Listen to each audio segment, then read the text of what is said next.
Alex de Veselio Eminence Deal. Yummy sal. It's not smash the voice.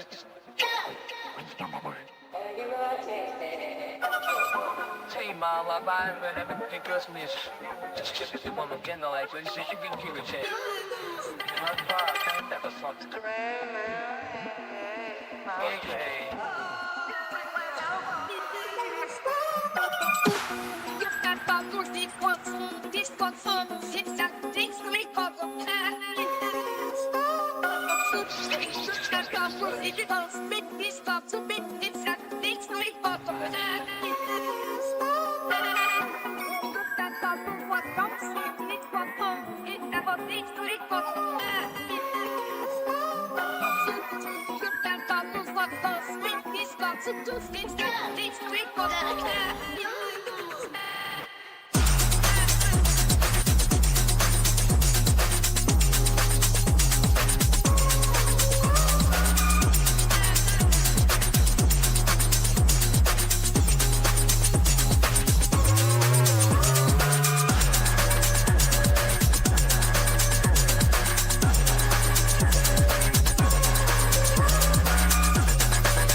Nice.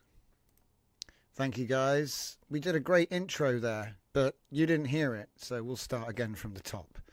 Yeah, the mic must have changed the input on me. Nice. Nice and smooth. Okay, so anyway, we're back. Don't worry, guys. Episode 280, Scuffed Epoch Live. I'm Drift Johnson. This is Latent Space Live. It is the 17th of October at 8 o'clock. It's a Friday.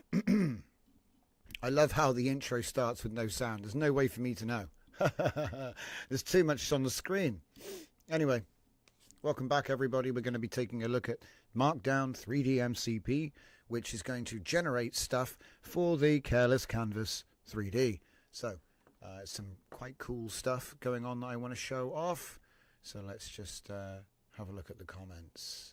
Don't forget, if you're watching live or if you're watching later, the links are in the description. Thank you all for joining. Full Dive, hi, how are you doing today? I'm doing great. Like I say, we've just got this new MCP to show off. Hopefully I can install it on this machine. That would be good. Furnicar, Battle Cruiser operational, liked and subscribed. Zeus is saying hello. Furnicar, the tunes. Yeah, we've got music on the intro, but the radio station is now dead. We have to make a new one. It served us well for 3 years, but I'm going to build a new one. I've just been busy with other things. Yeah, the mic was dead when we started. Hello, Zeus and Jacob. Hello, everyone. And also, hello, Dragon Diffusion. Dragon's been playing with Quen Next Scene. I'm not getting the results, though. Good to know. Good to know. So, obviously, this is Bunraku. I use it for the intro on the show. We built it with 3JS and a bunch of stuff. And we have the custom models that we made in Meshi. Custom skins with Nano Banana. Eventually, we're going to get around to actually fixing and improving this. But for now, I want to show you the next thing. What's the next thing? So the next thing is Careless Canvas 3D. So a lot of the time I'm organizing the project logs I use with something called Careless Canvas. I've shown it in many videos. I'll stand next to it and I'll talk about stuff. And inside of each thing is the full markdown. So the full response, the full conversation thread, all the plans, all the artifacts that you need to build the software. All in one file. I called it NML because it's nested markdown language. Every single one is a markdown. You can easily select and copy, and you just paste things in. So it's a bit like a scrapbook, but you can do connections, right? So that gives you a way to do structured multi-page markdown. Anyway, I call it nested markdown language, right? It includes spatial data in the XML so that it knows where to put everything, okay? And we came to making the next version, which is the 3D version. And the 3D version is identical. So we did an import from the previous standard. So I can say, what's this? Oh, did it fail, did it? Oh, that's a good demo. That's a good demo. Hang on, let me try that again. Untitled, demo, XML. Oh, it was because it was XML. Okay, I actually loaded an invalid file. So let's try loading one that is actually, yeah, there we go. So this would be one of those plans that I just showed you. We've got my questions, the answers from the LLM, my next question, the next answer, and so on to the first plan, which is in grey. It's the same color. And then on and on and on and on until you get the plan. And I can control C that there and just put it up here and see what it is. And as you can see, that's actually what that was down there. Obviously, I could have gone down there and activated it, but, you know, it kind of shows you what we're doing here. So you can put the UI back on with V. I can select this. I can press C to link it. I can use the mouse wheel. I could say explores and connect it to where it came from. Wait. Where's my aim? I need to, do you know what? I need the crosshair back. You can't quite see the crosshair.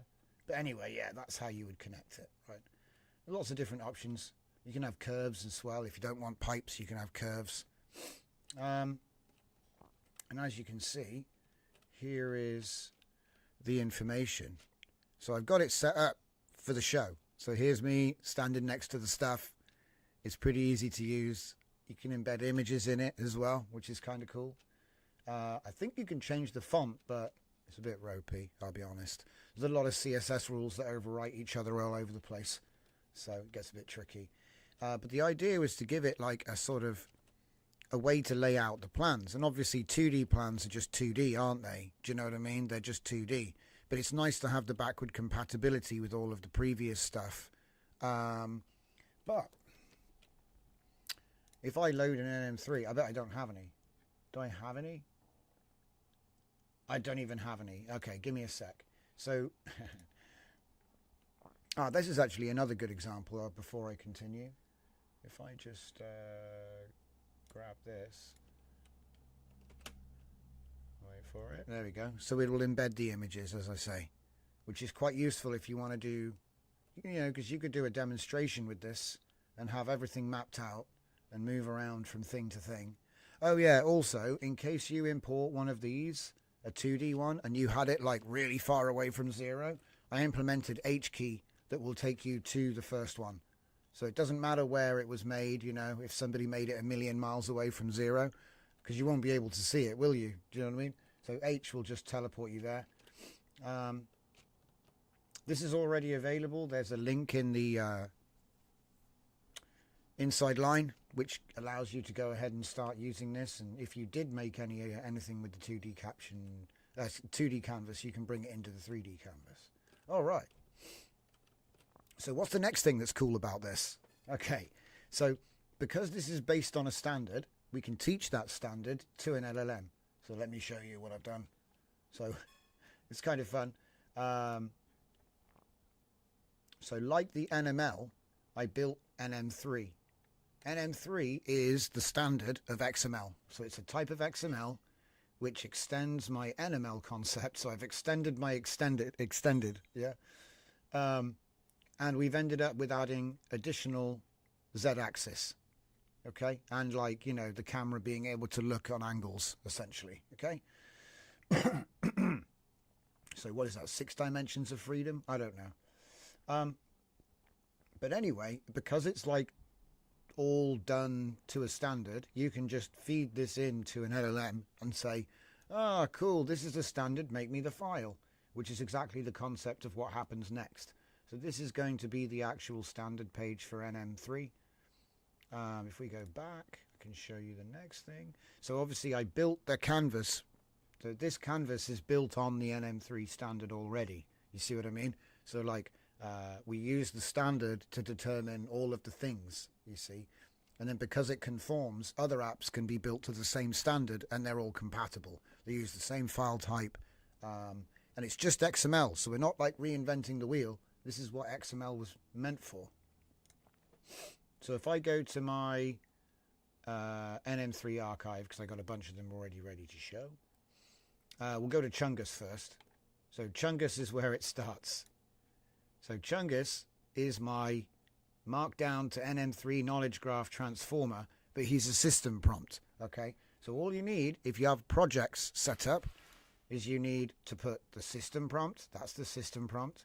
And then you have artifacts, pre-flight checklist, the actual specification, which is the same one from the release page, and then a template example, which shows the proper format for the output, so that when it does XML validation, it will actually pass and be compatible.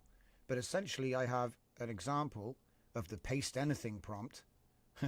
So once you've got the agent loaded and he's got access to his artifacts, you can say, using a spatial clamp of 0 to 200 for all spatial dimensions. So I'm basically saying, you know, you can use a box of 0 to 200, right?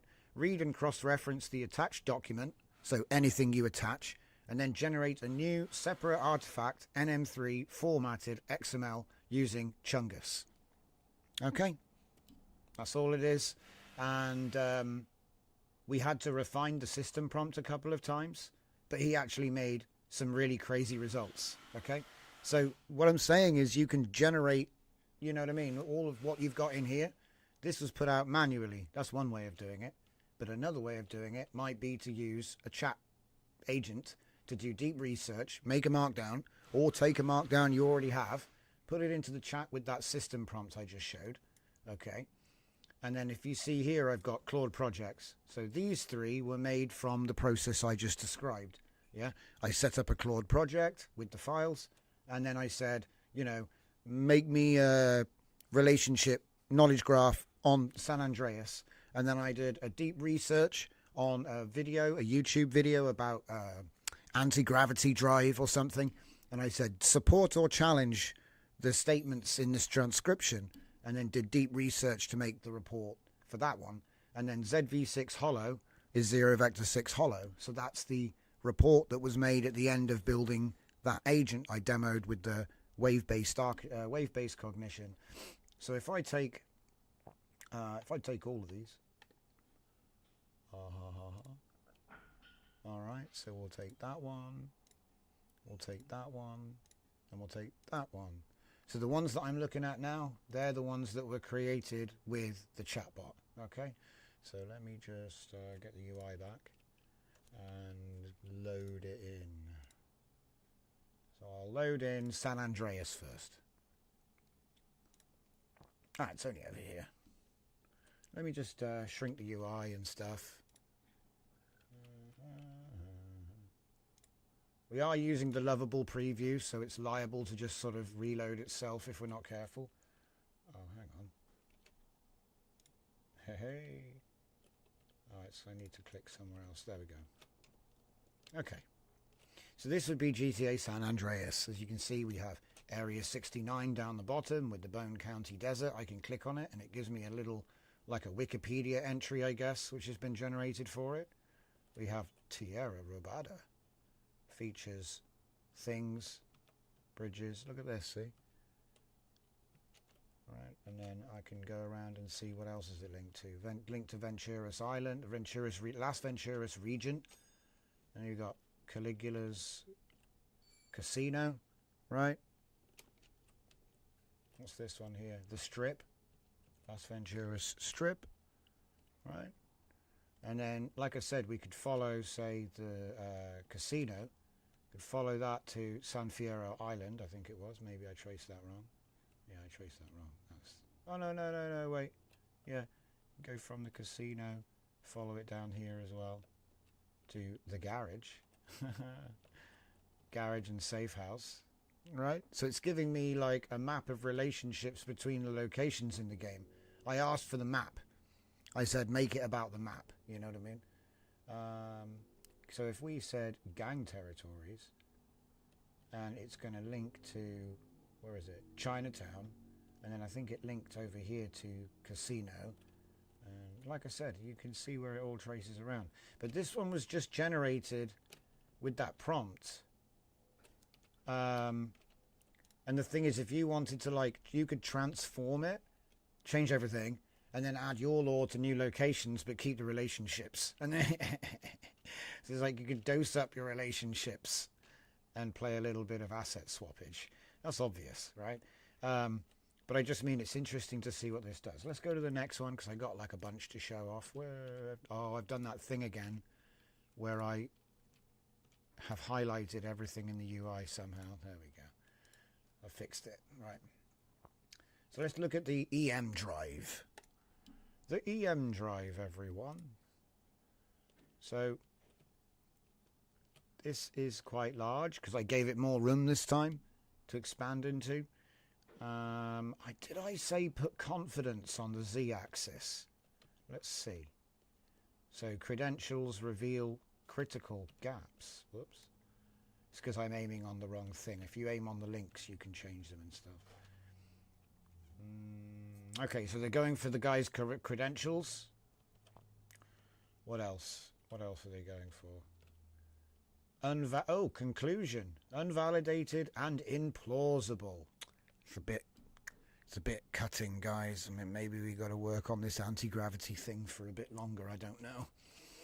But yeah, it shows a whole bunch of different relationships and information. So the unverified Gurnon incident. This is the bit that makes me laugh. This was the bit that like blew the hole in the whole video, because the whole video was based on this idea that some guy was flying through a thunderstorm and he traveled 100 miles in 1 second. But the thing is that Claude went and did deep research, found the source of the story, and found that the original source says actually 100 miles in 3 minutes.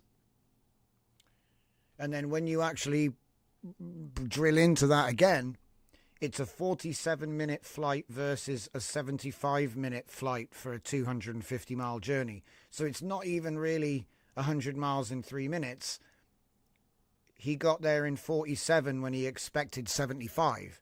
So do you know what I mean? It goes from 100 miles in 1 second to, I don't know, maybe he was going a bit quicker. He could have just been riding, what do you call it?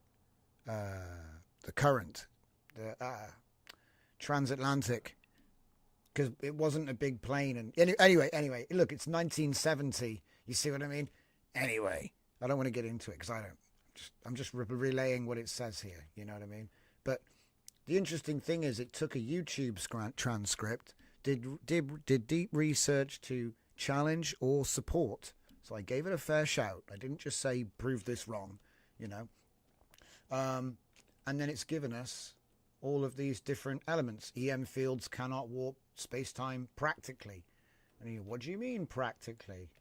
And it's the energy gap. It requires 20 orders of magnitude, even compared with Alcubierre requirements. So it's interesting. Like I said, you can drill into stuff. Yeah, methodology concerns. This is a good one.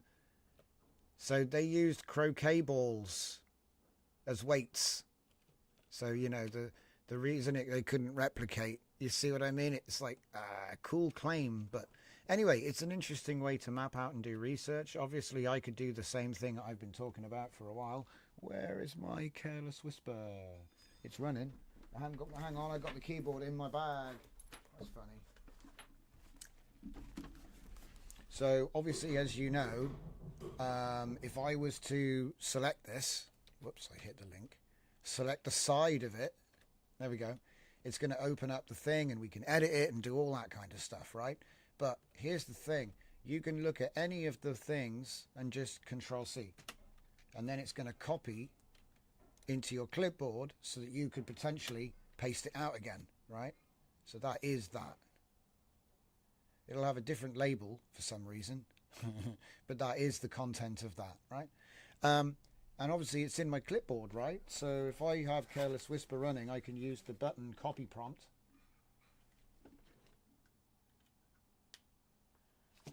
And I could say, summarize this text. Hopefully he's awake. Do you know what? I should get him open so I can see that he's done it. There we go. See, I can see he does give a feedback if you have it open. So then what I can do is I can paste that next to it. I can hit C. I can scroll wheel to explores, maybe, and attach it. So here we go. Now I've already started to build it out.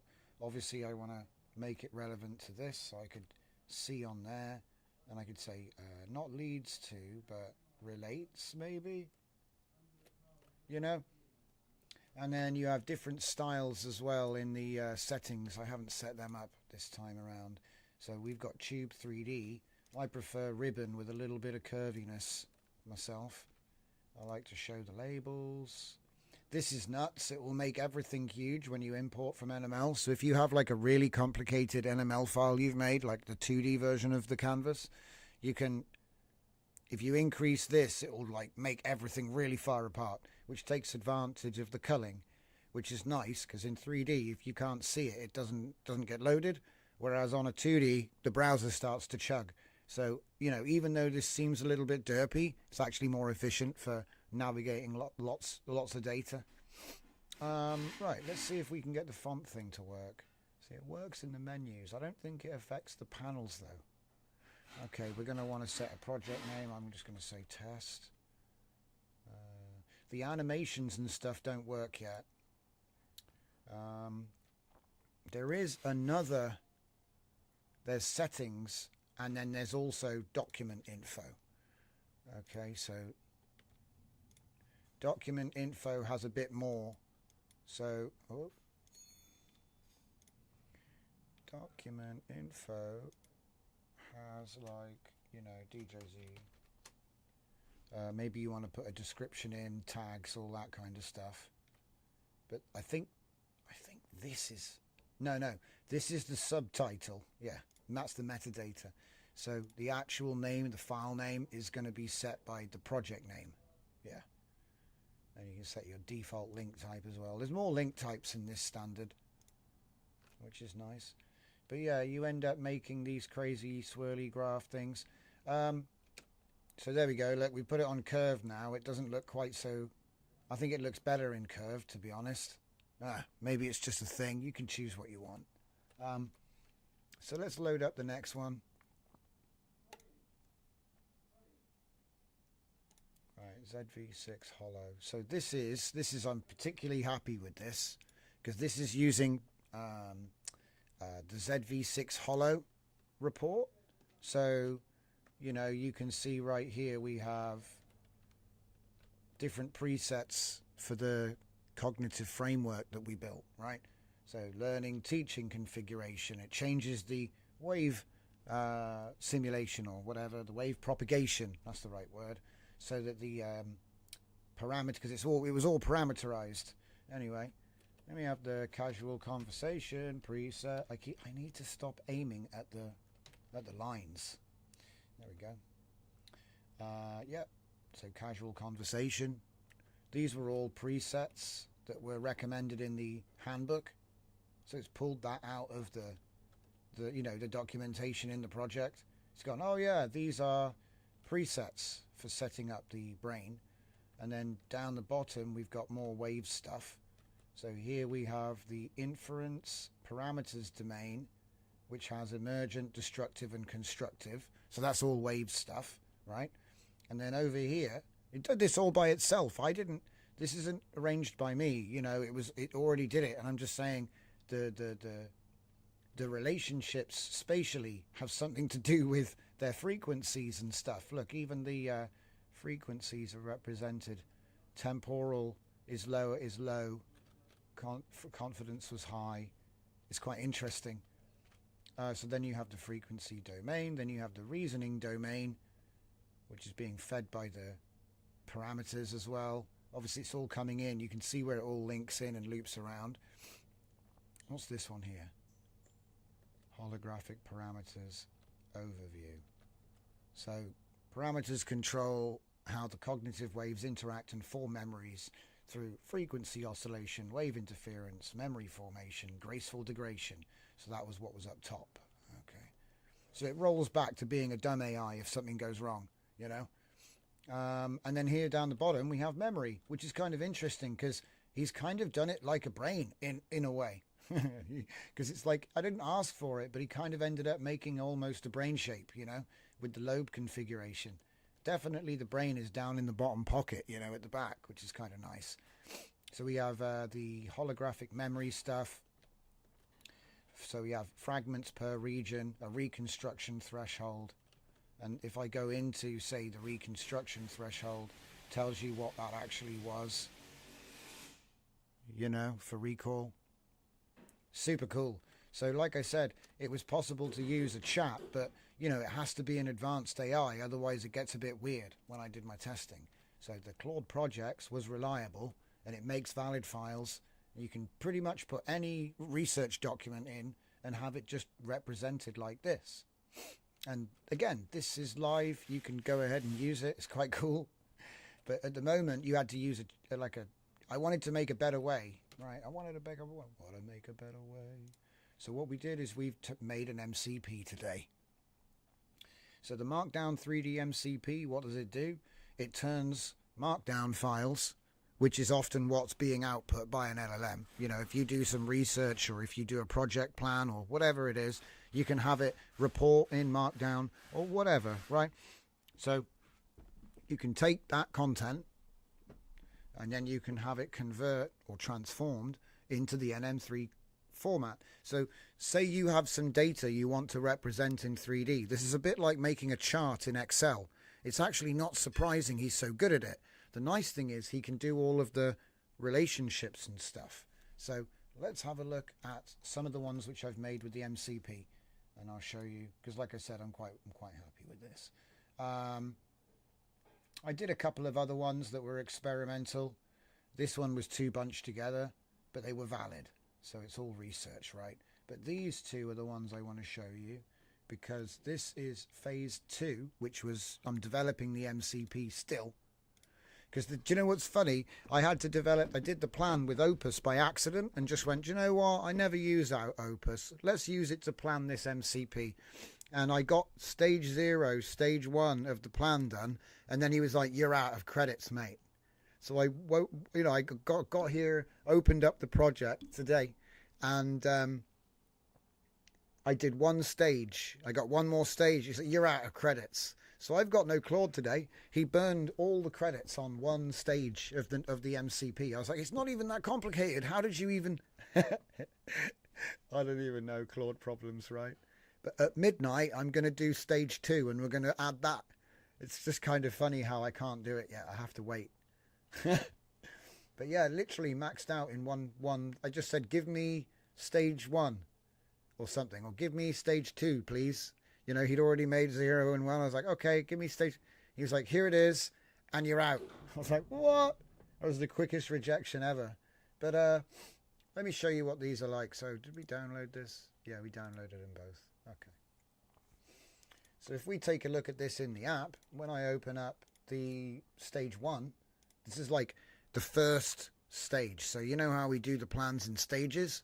So obviously it works, right? So here we go. Let's get over there. H. So as you can see, this is the report for Giant Book 1. Okay. So you can see all the different elements in the story laid out. And if we click on them, it does have like a full write-up in every single node as well. This is all generated, you know what I mean? We got like a full database here, okay? So narrative structure, right? Let's have a look at narrative structure. Oh, there we go. The reason it keeps picking that menu is because you can change the stuff. You can change the ribbons individually if you want to. And I'm just being a bit of a floof with how I'm clicking on things. So narrative structure, look. You see? That's the narrative structure. We wrote this book live to demonstrate the writing software. You could call this a 3D audit, you know. But as you can see, it's kind of like the layout is kind of boring. All it's really done is kind of connect everything in kind of like a basic way. Do you know what I mean? It's, what do you call it, a mermaid? It's made a mermaid chart. Do you know what I mean? It hasn't really used the height for anything. I mean, it has used height, which is nice. It is tidy. Don't you think it's tidy, though? It's kind of tidy. But the point I'm trying to make is, you know, it's divided it up into overview, character arcs, major plot events, central themes, key questions for book 2, narrative structure, and the location. And then when we go and look at, say, character arcs, obviously we have the characters that all have their... It's very cool. Very cool. But like I said, this was the basic phase 1. So when we bring in the phase 2 code, and I'll show you what I mean, but I just want to show you the results first so you know what I'm even blithering on about. So now we have actual spatial relationships being built in. So it's the same content. Oh, wait, did I save that? No, it's fine.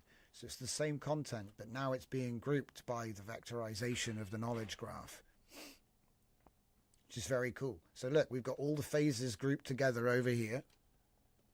And then here we have phase 1, the ordinary world, and theory versus reality grouped together. And then over here we've got, let's see, Peter Chen and Judas Thorne. Over here we have John Morrison. Book 1 summary up top. And then we have like this wheel. It's interconnected wheel. And they're all close together, like the cost of ambition, trust in mathematics. Yeah, the cost of ambition. Let's have a look at that. Each character's desperation to escape mediocrity leads to accepting fatal flaws. Thomas, needing vindication, ignored doubt.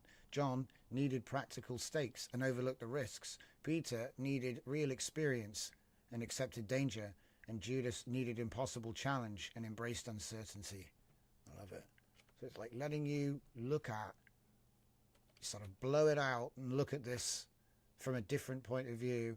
But it's like once I think, even just for archiving your own data, like I'm going to make a little hallway of all the projects I have so I can mark them with colors of green, which means it's launched and it's actually done. Yellow, which means it's ready to go, but I didn't document it, and red, which means it's a mess and not yet, you know. And I think that even just having like a corridor that I can fly down and go, oh yeah, because at the moment I've got a lot of projects underway, and I often lose track halfway through or just before I finish, you know what I mean? And so I think that doing it spatially kicks into a part of your brain, which 2D stuff. Because, you know, I don't know what page or what line a thing is in. If I have some notes, I don't know what page or line. Like, I'll give you an example of how it just doesn't work once you get to a certain point. Here, check this out, right? Now, people can say, oh, this and that. You can make yourself another page and blah, blah, blah. I've done that. I've got loads of these, all right? I've got loads of them. And the truth of the matter is there's stuff in here which I, you know, maybe I didn't do these ones. Sometimes I put an X at the end. But it's not enough, is it? What if I had these in a node and it had a color on it because I've done it, you know? You can actually mark stuff as done. Like, oh, this is all the music stuff, by the way. So, you know, it's like, if I come down to the bottom here, what do we got? We got the Can theme. Should we check that out? Soundtrack, track 1. Bit loud, maybe. Get some music on there for a minute. Oh my God. It's that video game we're planning to do.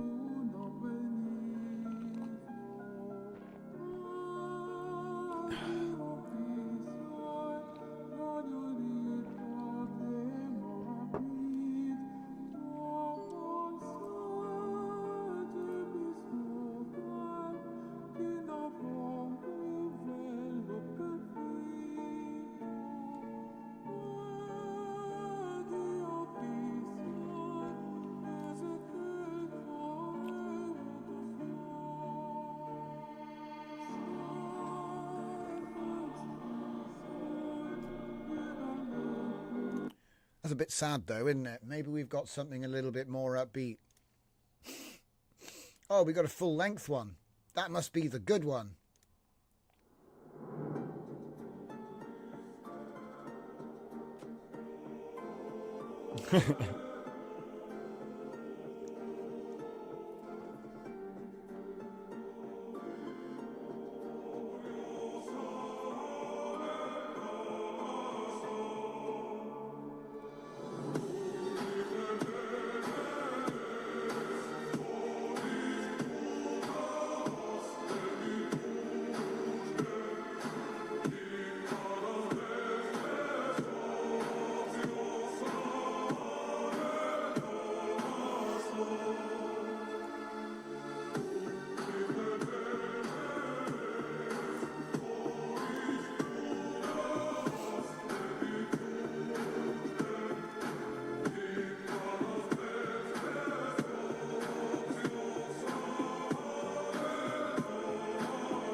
And so on and so on and so on.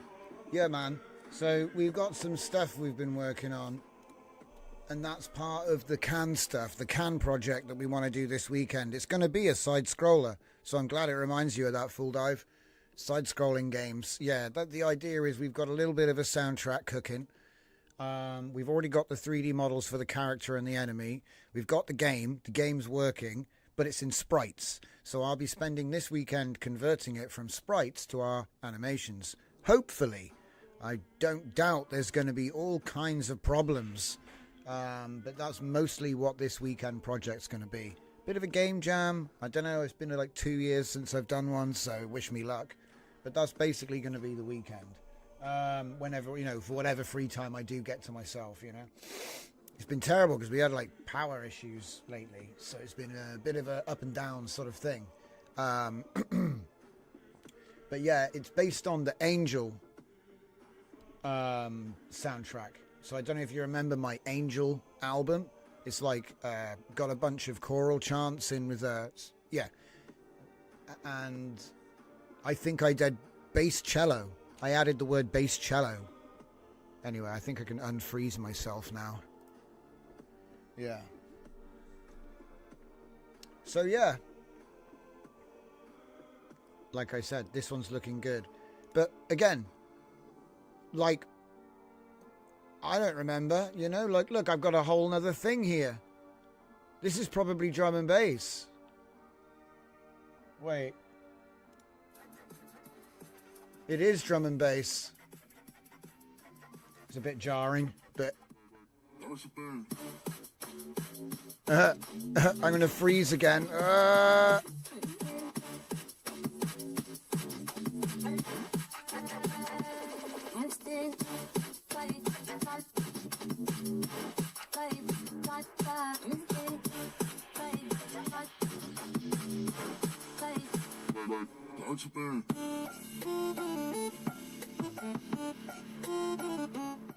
So, anyway, we've been doing stuff, but which game jam was that? 2 years ago. It was this one.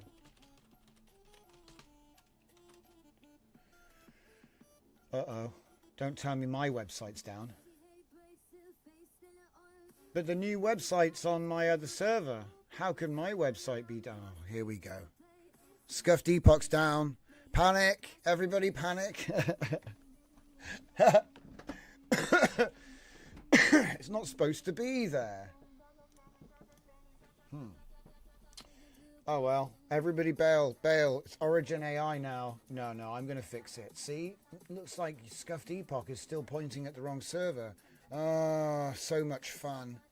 So anyway. Yeah. Record some of the creative process and game making and put it on the YouTube. Yeah, that's probably a good idea. I think we will do that.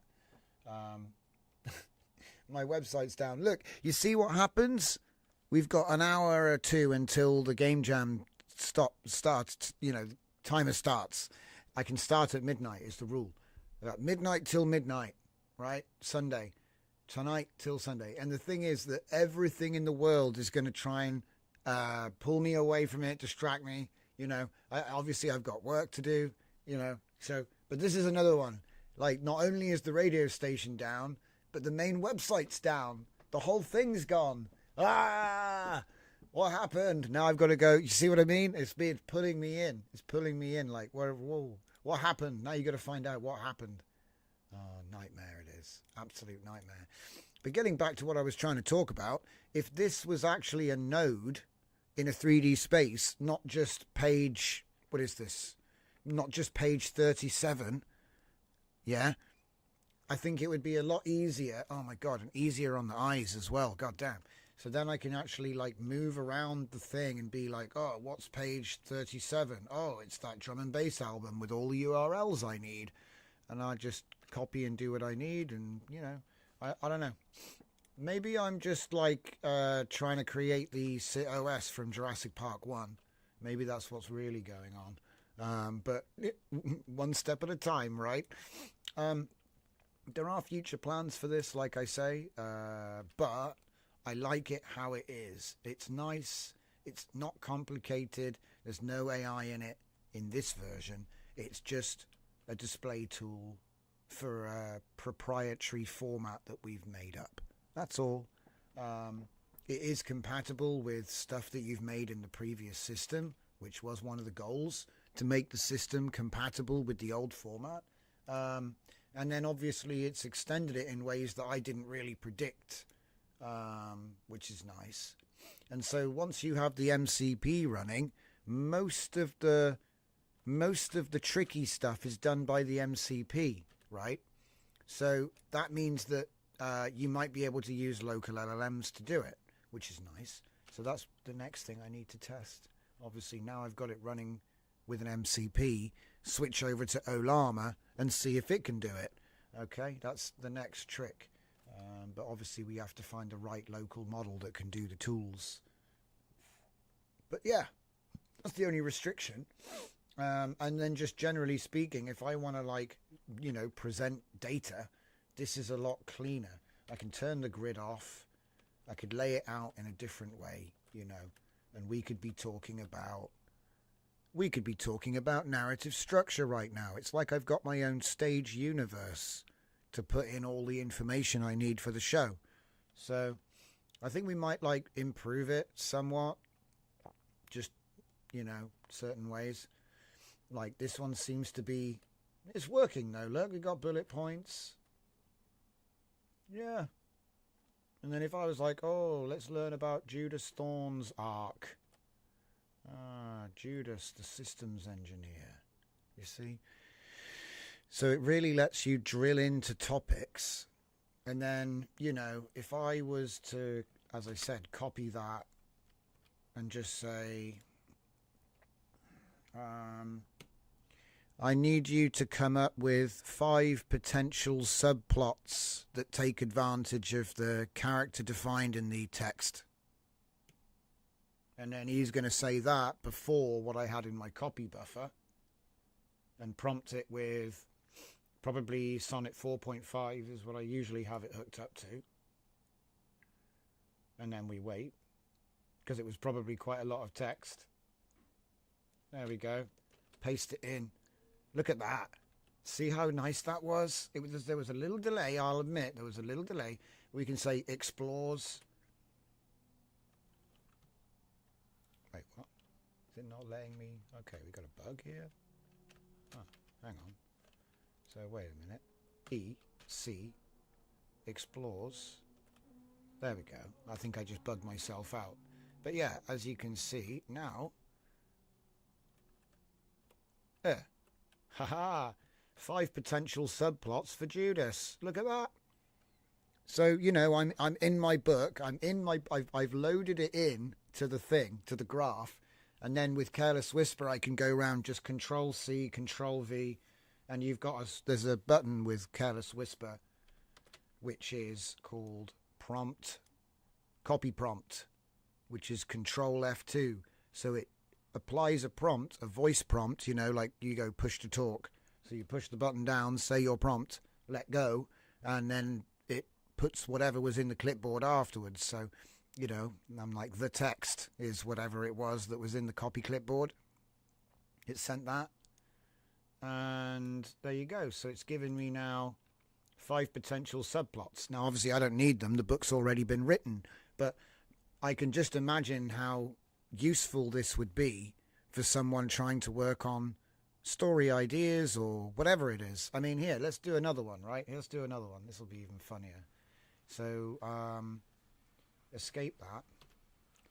Okay, and let's look at the Judas again. And I'll do Control-C, so I've got his information back in. You don't, there's no range limit as well either for that, so you can literally, as long as you know what it is, and there is like a, you know, if you have the things on, it does tell you. But anyway, let's do another one, right? Let's do, I need 2 potential plushie designs for the merchandising tie-in for this character. And we'll just give it a minute. So obviously that's just the information on the character from book 1. That's what that actually is. There's obviously another one there, Peter Chen. There's another one somewhere else. They've all been grouped around due to what they are. So, all right. So plushie designs. We'll go up above for the merch. Hit that. We'll say derives from. Yeah, derives from. There we go. Hit it up. What do we got? What do you think? The calculating engineer. Professional, slightly sinister aesthetic. Okay? So it's like, it's not just about story planning. It can also be about, oh, what merch ideas do I, you know? So there's actually so much to it. You know, because the whatever ideas you have will just kind of explode out of whatever it is. Oh, did I? Yeah, I did connect it to the right one. Yeah. So we got subplot ideas, merchandising ideas. Hang on. So this is the main summary, right? So if I just copy that and then I say, write me 10 tweet storms about my new book that just came out. Okay. So tweet storm. Ever heard of a tweet storm? I've never actually done one, but people always ask for them. So yes. Is that it? No. Oh, there's nothing in it. That's great. We're going to get like a super vacuous response. There's nothing in it. It's just a title node. Whoops. He's going to be really confused about that. Yeah, I don't... Yeah. The request timed out because I asked him something dumb. He's like, there's no text. There's nothing there. There's literally nothing there. All right, forget that. But anyway. There has to be something actually in the clipboard. You know what I mean? He's like, oh, I said, oh, write me a tweet storm on book 1. It's basically just a title. All he got was, it's called The Jump. It's not really enough. Okay. Milwaukee. Have we got one that has got something in there? Got the different phases, central themes, major plot events. Nah, I think you get the idea. We can work with these charts. So it's not just about plan tracking. It's not just about analyzing relationships. It can also be about exploring, like you said, like mind mapping. You can come in and then add stuff, and obviously that makes you think immediately, well, why can't I just select this, press F, and just have a prompt and click prompt, and then he'll just make a bunch more near it, and that's the next one. I'm trying to do things one at a time. Oh, I broke the mouse again. Got to click in the middle of the screen to have the best experience for some reason. But it does go all the way round. It doesn't like break out. But sometimes when you want to open menus, you got to press escape to get the mouse. And then if you don't put the mouse back to the middle, he does weird stuff. But I'm still learning this 3JS sort of type thing. Okay. Okay, so yeah, what I liked was how it's built out these relationships, which I wouldn't have normally, you know, I would not have chosen to do it like that. But it's a fine way to do it. So, yeah. Right.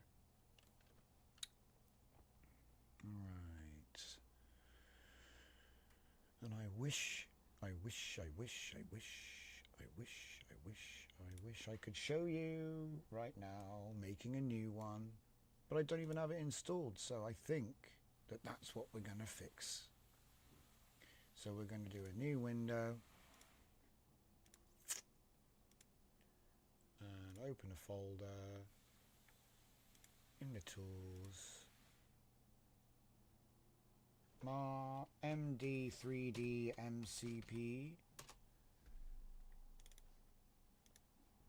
and grab the experimental code. It should be good. It should be good, guys. My confidence is fairly high. But I have more MD files on this computer, so it'd be good. We can test it better. So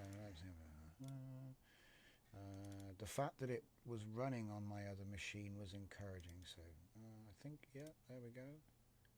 Okay.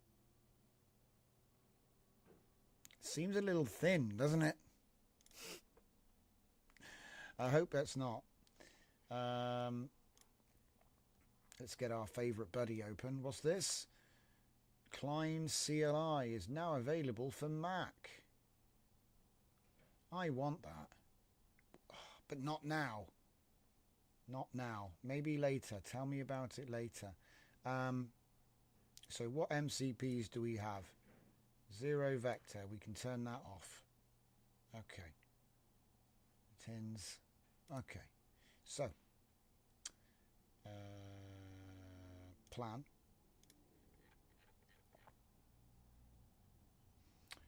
npm install g. Marked. What?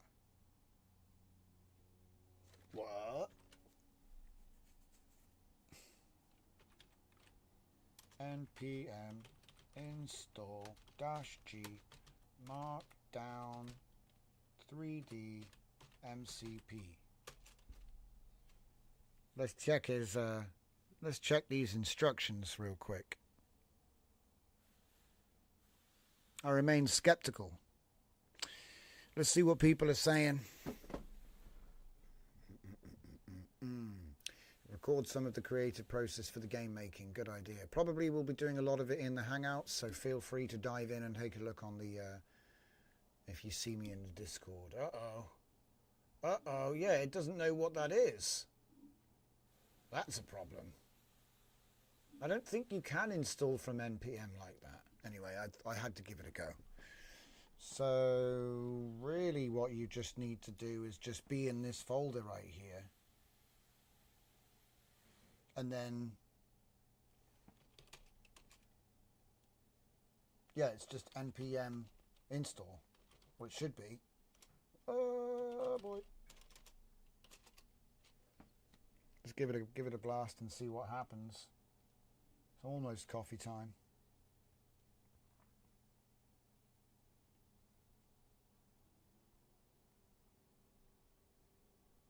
Ah, much better. npm run build.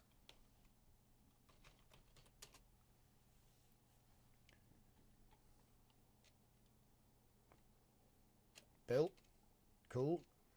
Add the server to your Claude, and this is the point where I'm going to get him to do it for me because I got a bunch of them and I always break it. Just going to be honest with you. I always break it. I try so hard and I always break it, so I'm not going to even try. I'm just going to say the readme.md gives instructions on how to set up, how to add my new Markdown3D MCP to my Klein available MCP servers list, and then the file, and then I'll just add that as well, so it is actually like the readme.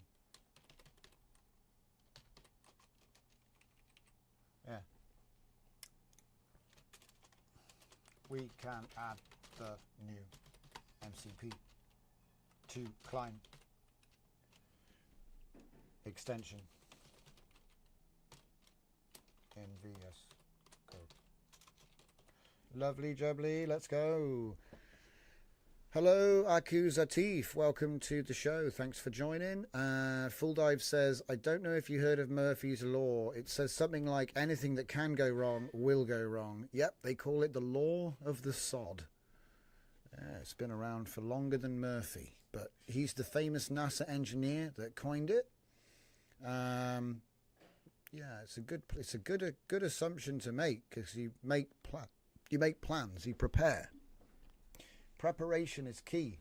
It's something, a little bit of a theme that we've been talking about lately on the Hangouts, is the preparation.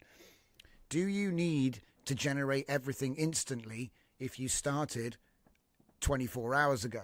See, there is an element of wisdom in trying to predict. Obviously, you can't predict what everyone wants, but it depends on the application. If you're making a TV show, it doesn't need to be made live. It needs to be made before the air date. So you have all the time up until the air date to make the show. And that changes things a little bit, because you've got more time, basically. Even if you were like making a show today to make a new one tomorrow, you actually have 24 hours, because you have your agentic network start generating new content the minute the show ends. You see what I mean? The minute the show ends, it starts generating the next show. And so then it has 24 hours to make the content, not, oh, I need to make everything live. How the hell do we make it faster? More money, get more GPUs. Don't need to do that. You can use less hardware, less cost, and take advantage of the fact that it'll work overnight. If you give yourself more time, a weekly show, well, imagine what you could do in a week. Because, while you're sleeping, it's working to template, to make content that you've already, said, this is a good workflow. Make loads of these. You just need a plan. And we're getting there. We're slowly moving around everything, if you know what I mean. But more complex plans require more complex tools. And so we're a big fan of building everything ourselves, aren't we? Let's see. So, yep, server name Markdown3D, auto approve, transform and validate. Yes, okay, I think that's going to be good. All right. Okay. And then we can give it a test.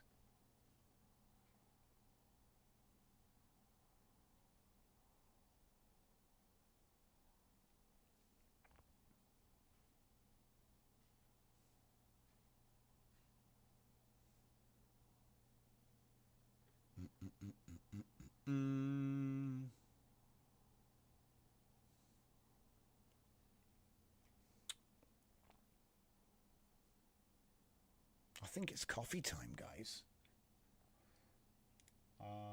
Let's do a blast. Wait. Yeah. Where are we? Because it is nearly Halloween. We are getting there, aren't we, eh?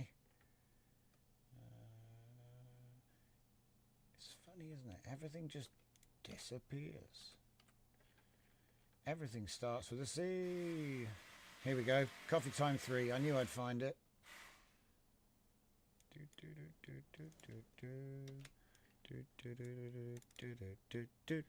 There we go. I will hide. Coffee time. Coffee time, no music, like always.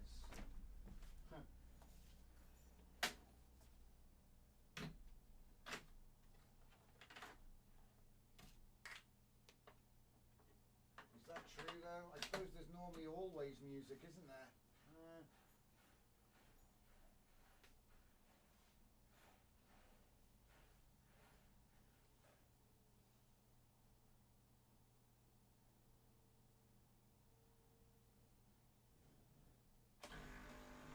See, if I'd started the coffee machine 5 minutes ago, I'd already have coffee, you know? I'd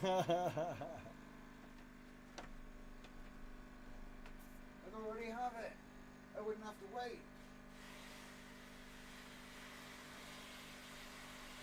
It's like Wallace and Gromit, where he's got ropes everywhere to pull everything, so it happens automatically, you know?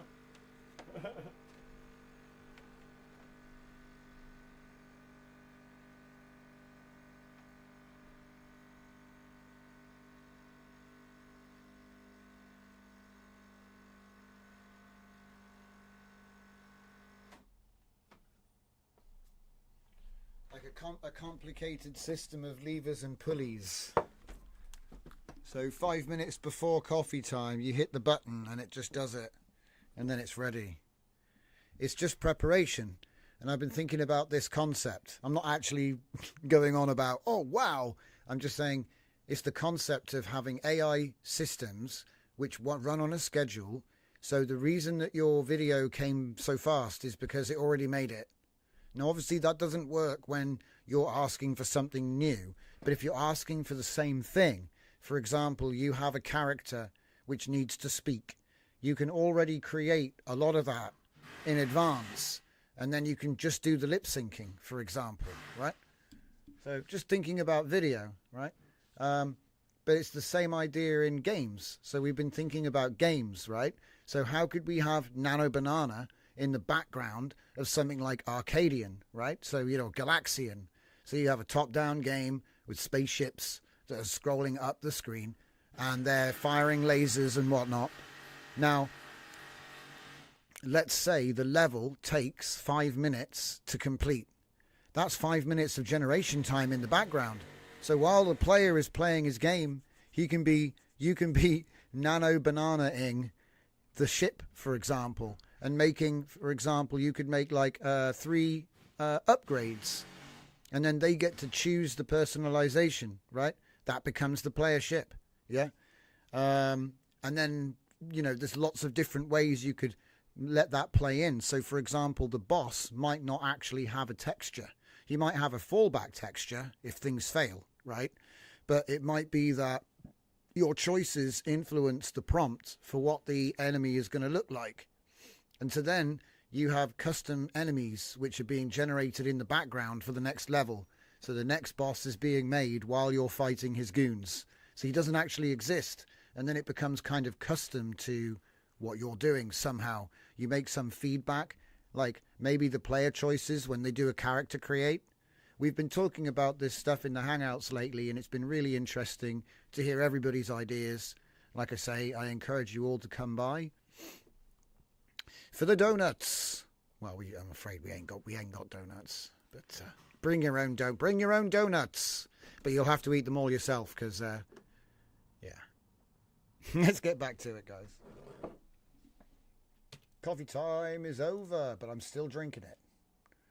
So yeah, I just thought we'd have a little blast from the past on that one there. So it says here I just need to restart VS Code. So let's just kill it and reopen the window. New window. Get rid of that one. Open this. And I hope this works, because if it does, I can release it. Because technically, the website's already out and you can use the 3D grid online. So let me just check that the latest version is actually published. Wait. It is. The latest version's published. The GitHub's up to date. Blah, blah, blah. So it's possible to just go to the web page. Isn't it funny? All of my tools are up, but all of my websites are down because they're not actually on the website, are they? It's funny. So you're like Careless, Canvas, Origin AI. That's still up because it's not hosted on my website. It's funny. So you can hear the sounds of automotive torture or necromancy downstairs in the background.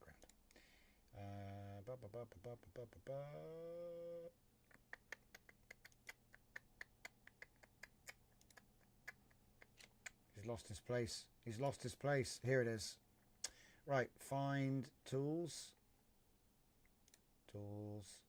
MCP, MCP, MCP. All right. And then it should give me in the MCP servers Yeah, Markdown3D is green. All right. All right. So now, again, it's funny. Now open a new folder which is clean. So I've installed the MCP now, guys. I just followed the instructions and it's done. It's no different from any other MCP in terms of installation. So how about we make a new folder called 2NM3, right? Oh, what the? Somehow I was shifting it up. Okay, so now I've got that. I want to put some files in there. So how about we go tools? What's this? WaveSphere? WaveSphere. And there will be a docs with a plan and an instruct. Good. So how about, what's the overview look like? I want to give it something to test with, you know?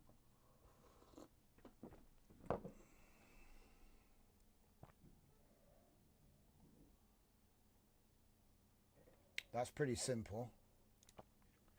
And then what about the full plan? Ah, that's way more complicated. It's got code in it and stuff. All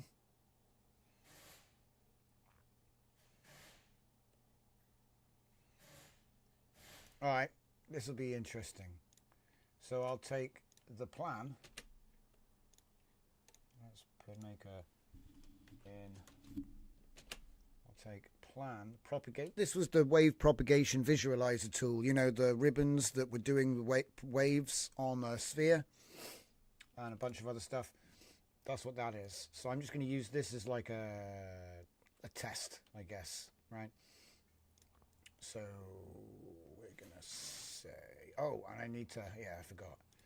When you make a new MCP, it's probably a good idea to actually open it up and auto-approve, or check that they are auto-approved. I mean, it's up to you. It's up to you how you do it. I'm not going to...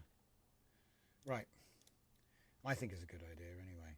So what was the name of that tool again? I mean, it was like transform to... Hang on. It'll give me an example. Transform, there we go. Transform to NM3 is the magic command. I'm surprised he didn't give me an example, but it's okay. It's okay.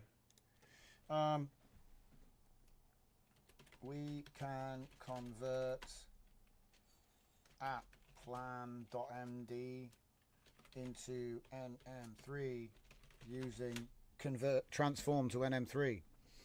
There is a validate tool as well.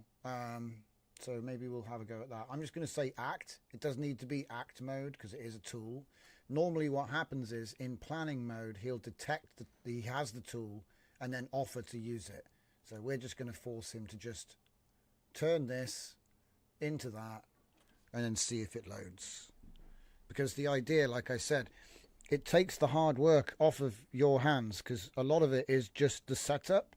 Once you've got the structure, you want to work from there. So it saves hours of work, in my opinion. Like, obviously, you might not like how it's set up. I haven't tried re-converting to see if it's different. You know, like maybe there's an element of a seed thing. I've just been impressed with the results so far. All I wanted was a 3D way to set out Markdown in a nested XML. And then so we wrote the standard based on the 2D version for 3D. It's pretty neat. It embeds images, you know, if you have them in the code. So what's it doing? Oh, it's thinking about it. Look. It's spooky. It doesn't look like it's doing anything, but it is. Usually it'll do the markdown. It's like reading it all out, and then you'll see the author if it had one. I don't think there is an author in this document. But yeah, we'll let it rip. And see what it makes. In the meantime, I wanted to get... see, the problem I've got at the moment, it doesn't seem to take into account multiple files, which is something I do want it to do. But it seems to want to look at just one file at the moment. So I'm going to have a go at that in a minute. So let's see. Yeah, the giant narrative. See, we've already kind of looked at that, but what it was, that's the original Giants narrative. Giant demo. Yeah, here we go.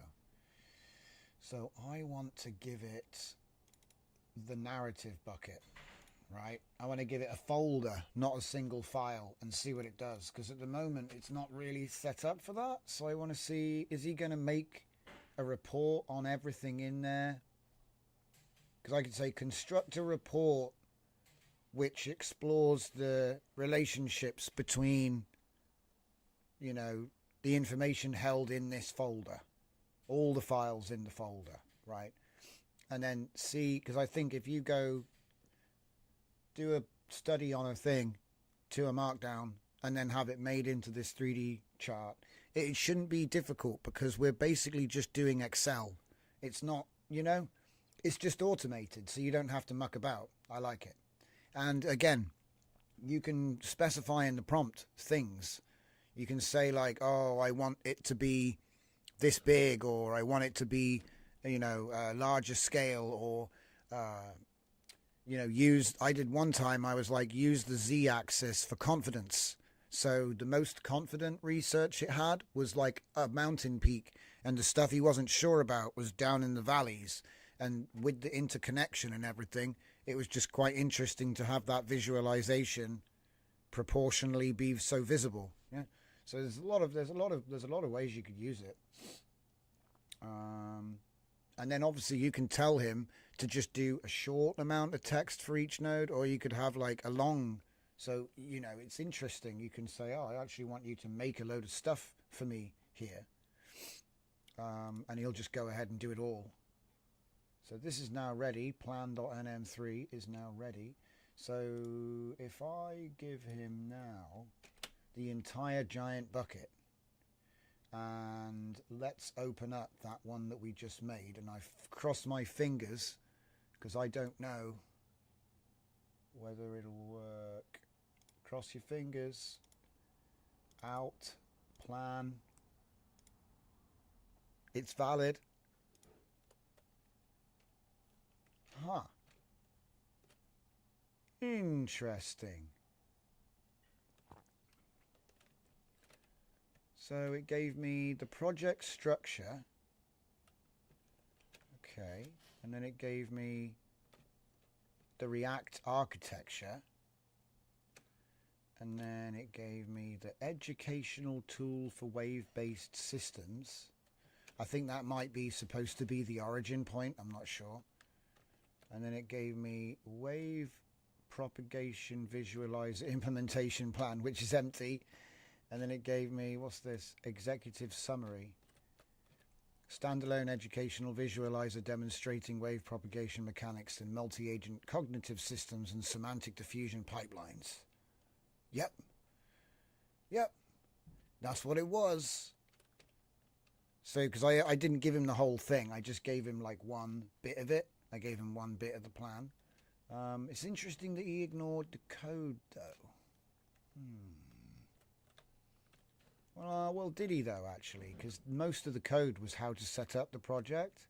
But there were some code snippets in there which seem like they've been represented like by shorthand here.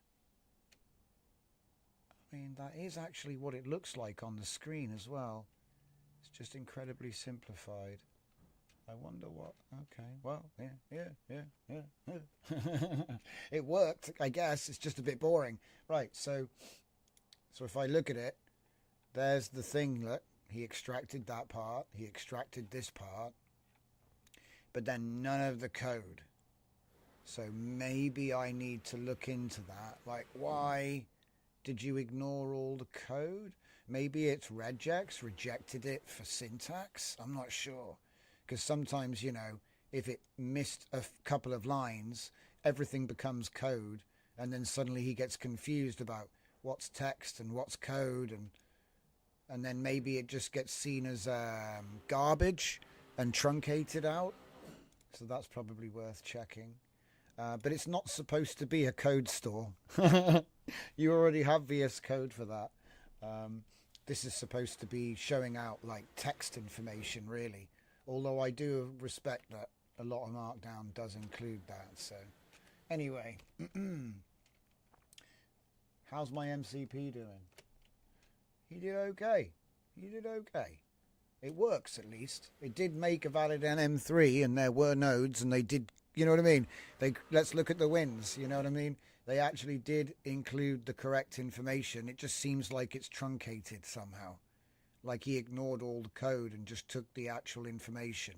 But that's not so bad, because imagine if you're trying to harvest information from a code base and you just want to get the comments to understand what it is. It looks like it'll do that for you. But I must admit, I didn't ask it to ignore code. Full Dive says, questions. Can't you do the Hangouts in YouTube also? I personally can't attend because of weak internet. And if it's on YouTube, you could watch it later. Usually I'll be doing the Hangouts from a place where I can't live stream. But you've got a good point. What I'm trying to work on is a system where I can automate sending clips to a 24-hour live show. So then it's always on all the time. We're working on some silly ideas at the moment, guys. We're working on some silly ideas. Anyway. Because there's a lot of content. I think if I just got... Anyway, let's move on. Right.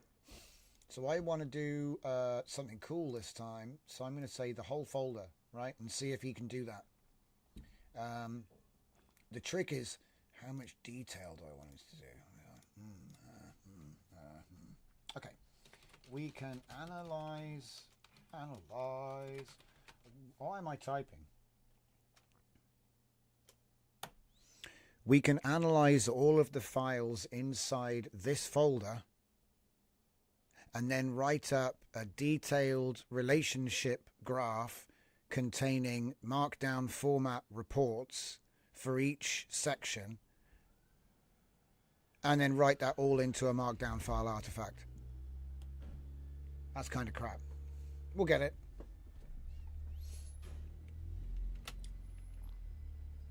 Inside this folder, right? This folder, that would be giant.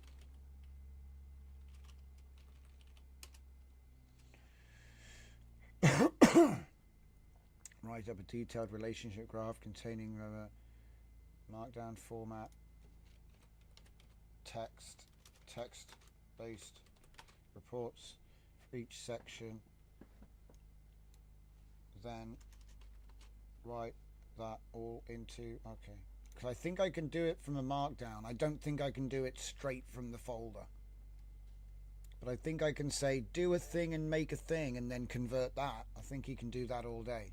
But if I said, look in this folder and convert it, he'd probably just convert every individual file. You know, he's a one in, one out guy. But you can make an LLM do multi-file in and then use that result. So then it just becomes, what do you want it to be about, doesn't it?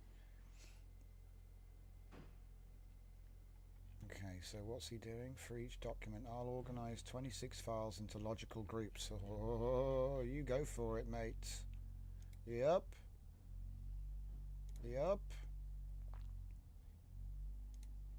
One day you'll be able to do this for free with a local LLM, and it'll be just as good. Because it's already happened. If you imagine how good the local LLMs are right now, it's probably about a year ago or less that we were paying for that.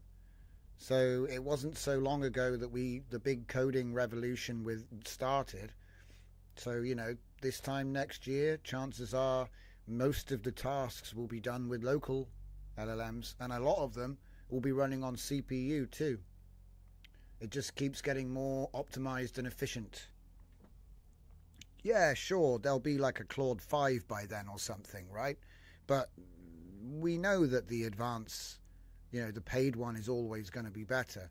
It's never, I think that should be a different, like I say, this is why I like the laptop league, because the laptop league is like stuff you can run on your laptop, you know what I mean? That's the concept. Some people have a 4 GB laptop, they're actually inexpensive. You know, it doesn't cost you an arm and a leg to get a 4GB laptop these days. They're not cheap, but they're not mega money either. They're like mid-range.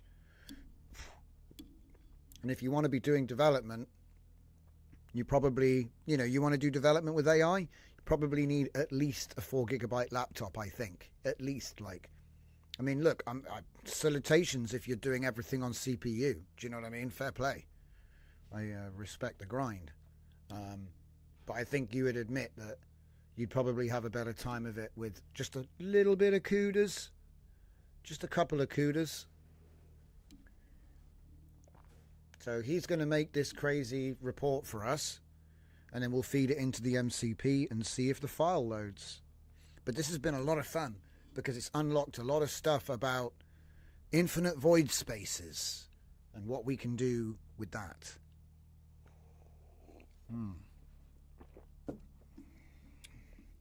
Speaking of infinite void spaces, I'm back. Okay. Yeah, so essentially I'm going to not copy this file, we're going to convert this using transform.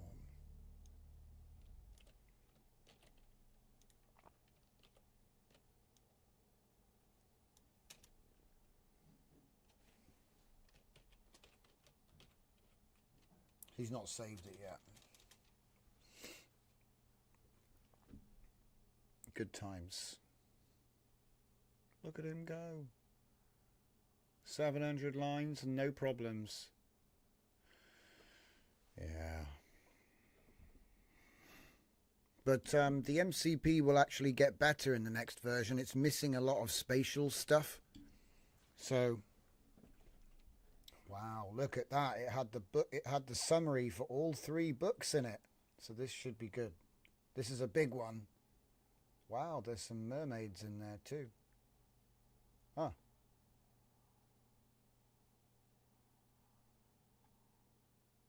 Spoilers.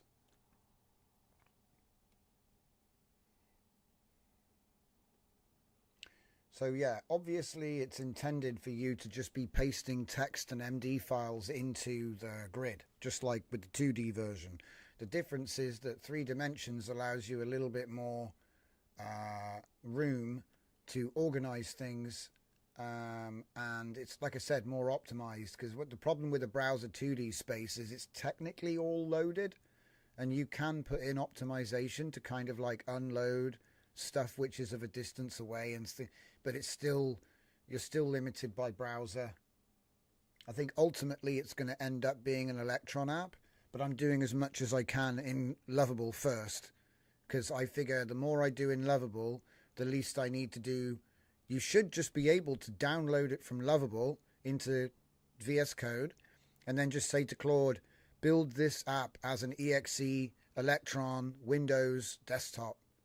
Portable, please. And then off he goes, and he should just, obviously there can be issues, but you feed errors back and he'll resolve the issue and get your app built. And the beauty of having it in the app on the desktop is you can get rid of a lot of restrictions that you're subject to with a browser front end.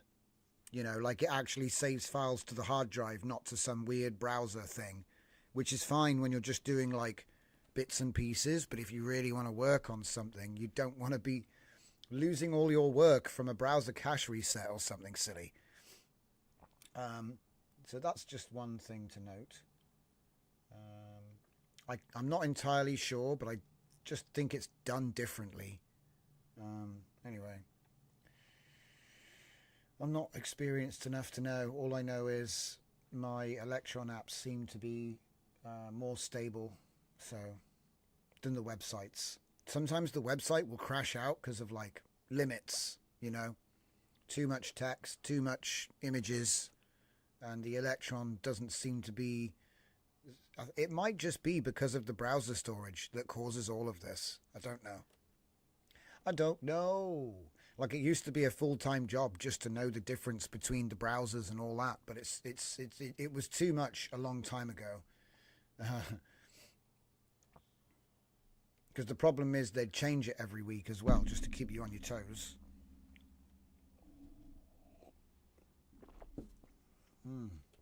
Browser compatibility charts. Ain't nobody got time for that. Right, so he's made me this ginormous report, which is 1,500 lines. Okay. So now we can convert at giant underscore documentation relationship graph.md. So we've used the LLM to make the MD, and now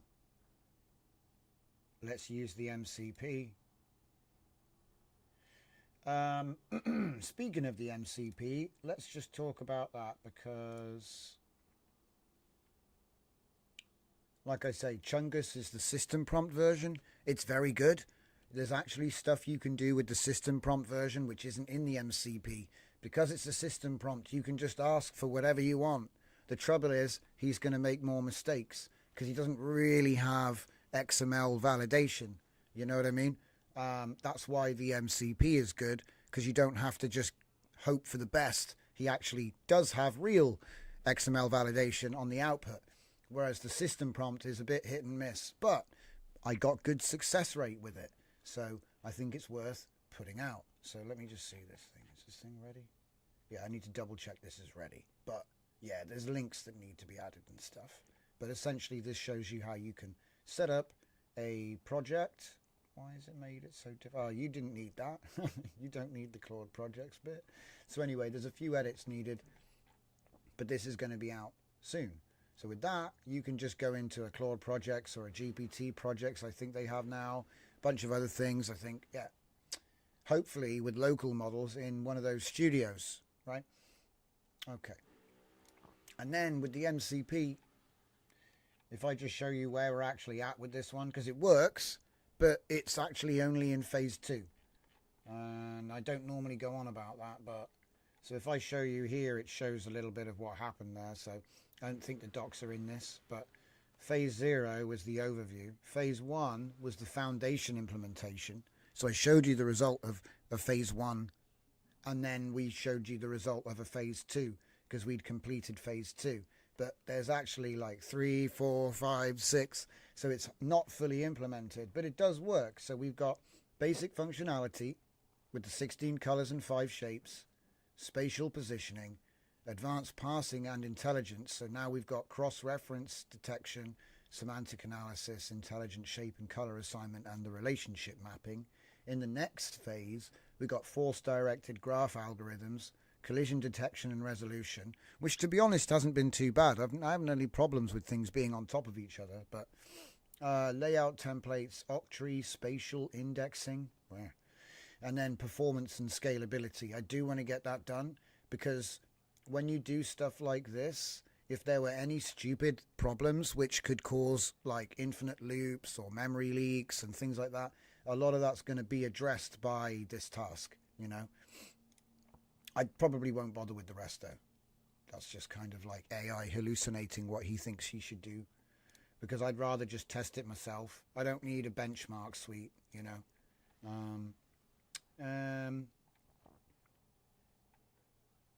Maybe something for somebody else. But yeah, there's the sample structure. As you can see, it's just an XML, right? And then NM3, because it's an extensible format built on XML, which is what the X stands for, in case you didn't know. And we got document title created by author. Then camera position, so you can set the camera position, have it open up in a specific place if you want. Then you've got the nodes, different shapes, right? The colors, a 16 color pastel just for an aesthetic, and to stop the code from getting out of control. And then it's essentially you just put in a Markdown. That's just Markdown in there, you know. Sorry, yeah, that's just Markdown wrapped in the content tags.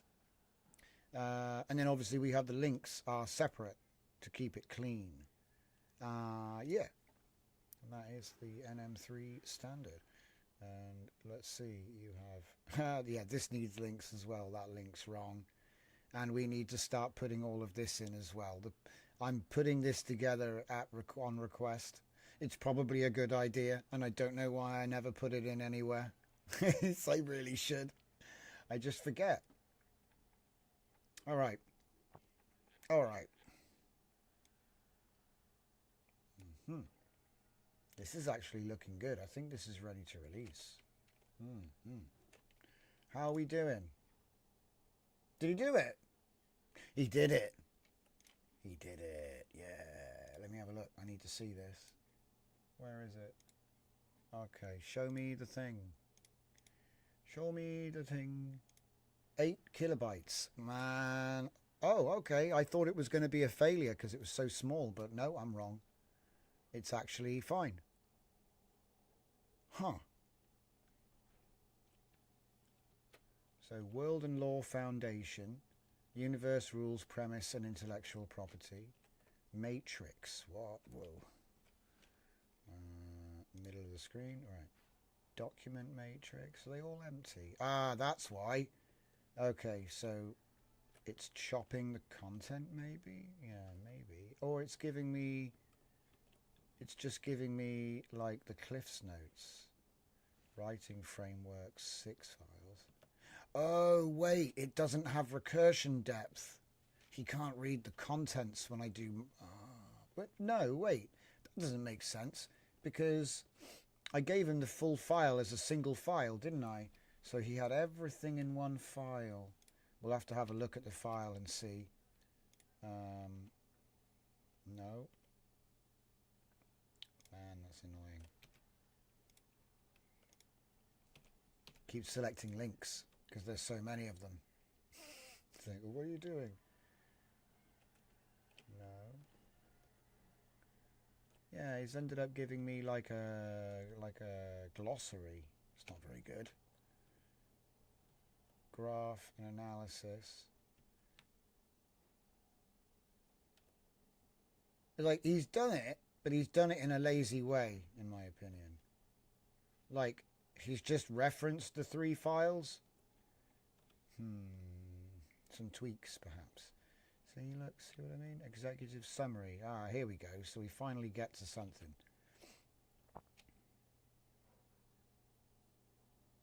This graph maps relationships between narrative content, character development, world building, technical specs, operational systems, visualization resources, writing frameworks, and reference materials. Right. Hang on a minute. Wait a minute. World meta. Okay. Narrative content. Writing framework. Operational systems. Which would be... I wish it would tell me. Exploration routes, protocols, and threat assessment.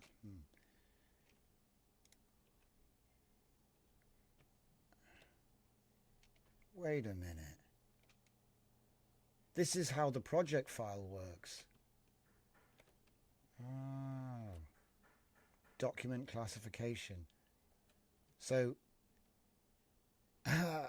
okay, I was misreading it.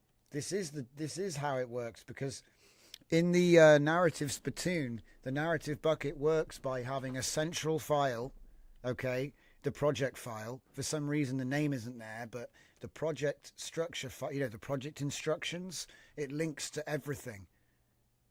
And so we've ended up with the links contains.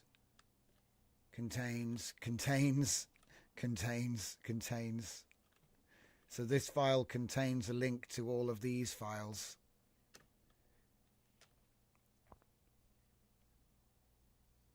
It's interesting how he's decided to position them though, you know, like the narrative is really far away from the world lore. Okay, anyway, that's interesting. I didn't expect it to do that. You see what I mean? I didn't expect it to do that. But again, if I wanted to go and refine a specific piece, I could use this as a starting point.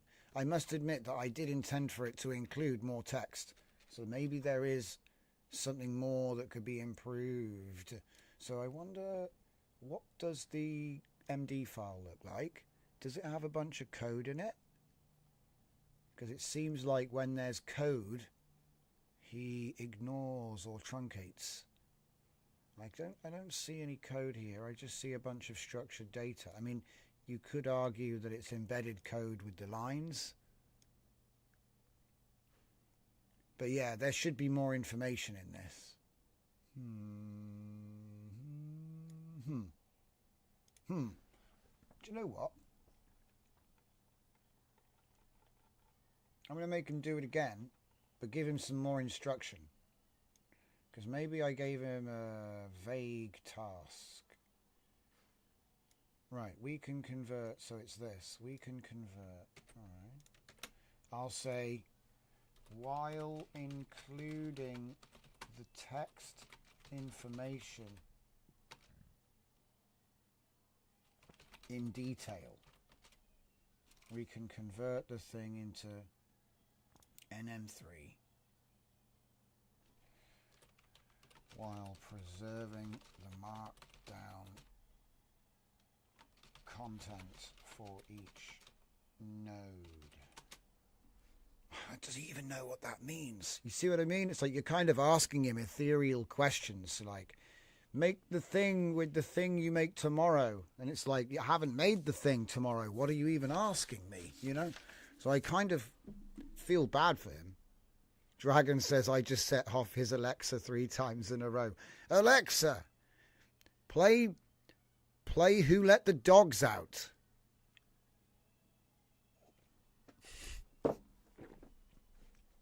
Alexa, turn the lights off. I can't help it, mate.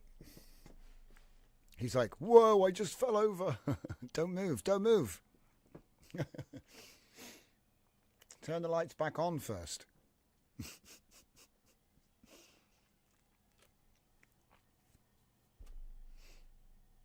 I think my brother's listening to like the greatest hits of yodeling downstairs. What?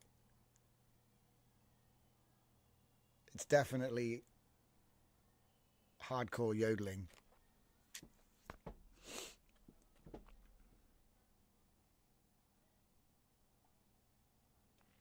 Oh, looks like he's finished. All right, let's give it another load. This will be good as well because I'll get to find out if it changes when you just do. I mean, I did give him a different instruction, but that's the point. Does he actually... Ooh, it's different size now. Ooh. Oh, wow, it's completely different this time. Okay. So, document classification matrix. So that would be the project. And there's nothing in it. So there's definitely a problem. Okay. Narrative content. Okay, we got a little bit of content here this time. It's definitely not including enough content, though. But it did include a little bit more. But again, there's supposed to be... do you know what I think might have happened? He hasn't actually read it in the first place or something? I don't know. I'm formulating theories. So character documentation is another summary. But then again, what am I asking for? I've got the files. So this is creating me a detailed index. Interesting. Executive summary. Land of the Giants documentation ecosystem consists of 26 interconnected files organized into a hierarchical information architecture. Graph maps the relationships between narrative content, character development, world building. No, it doesn't. It used to, but it doesn't anymore. So what's this? Graph and analysis. And there's nothing there. Yeah, something's going wrong with the extraction, isn't it? Something's gone wrong with the data extraction that time. Okay, well, but it's still producing a valid graph. Let me have a look and see what it... Oh, he's not finished yet.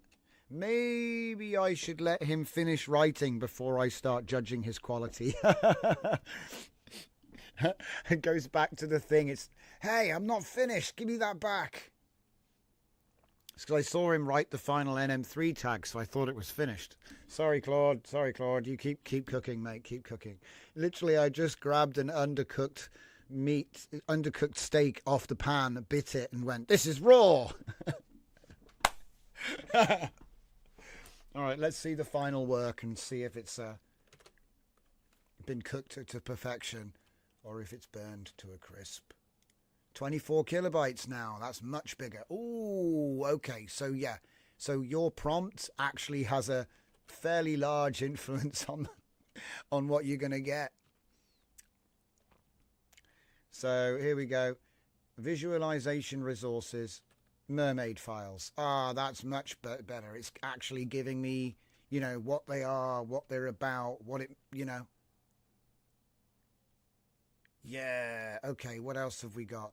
Writing framework. So this is the narrative bucket we're analyzing, okay? So this is the narrative bucket. Check it out. But because eliminate because what? Eliminate because but therefore. No. We actually want because but therefore. Whatever. I think he's getting confused there. It's close enough. So he's recognized Hunter S. Thompson, Brandon Sanderson, and Guy Ritchie, who were synthesized in our Ghostwriter style guide. So he's got that correct. You see what I mean? You know what I mean? You can prove that he's actually read it. In the previous, he didn't actually read into the files. In this one, he did, which is nice. I think it's all about the prompt. So yeah, we go reference. What do we got here? Base alpha, the coffee incident. Hyperspace and technology. Yeah. So that's pretty sick. And what's this? Critical pathway analysis.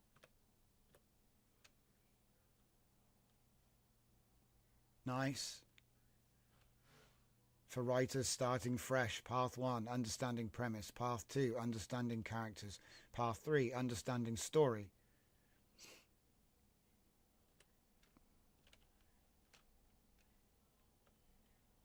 Metastructure. There's the metastructure for the trilogy. Look at that. I like that because it's sort of like, how did the Nolan-inspired pacing actually work? How did it do it? That's how it did it. And he's managed to lift it out of the narrative bucket. So it's in there. He gets it. Meta-narratives. Lol. Document update dependencies. So look at this. When creating new narrative content, you must update the book summary. Yeah, so if you write a new book, write the book summary, do the mission log entries, change the characters, update the team profiles, check the world. Look at this. This is like a handbook to how to update this when you finish a new book. Very cool. I never even wrote that. And if I did, I forgot about it. I know I made a guide about it because we did a whole video, but I don't remember writing it down anywhere. So, consistency verification matrix. So, consistency stuff for the narrative.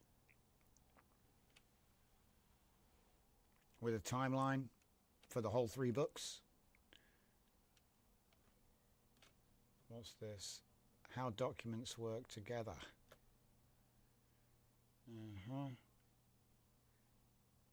Yeah, it's showing how the narrative buckets are interlinked when they're being used.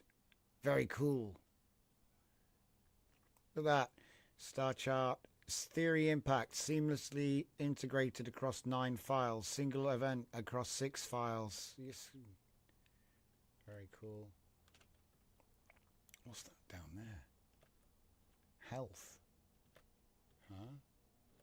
Land of the Giants, document, graph, relationship, foundation, technical, operational, narrative flow, foundational law documents inform technical specifications which drive operational protocols which ultimately enable narrative development. Nice. That's the goal. Wait a minute. That's the one above it. That's the one below it. Health. Done. Written. Complete. Done. 100 cross-references verified. Huh? Excuse me? Oh, dear. So we've looked at the consistency verification. We looked at that. So obviously this is the middle. That's the main part. So what was that? Executive summary. Land of the Giants. So that it is what it is that now. So what do we got here? Narrative content. So book 1, book 2, book 3, and then cross-category dependencies, which is pretty much how Narrative Spittoon actually works. You could call it cross-category dependencies. It's the same idea. Each character has 3 journey sections, 1 per book. So it's a bit cookie cutter, I'll admit, but you got to do something, right? So each character has an arc, and they are sequential across the 3 books. Here we go. World Foundation.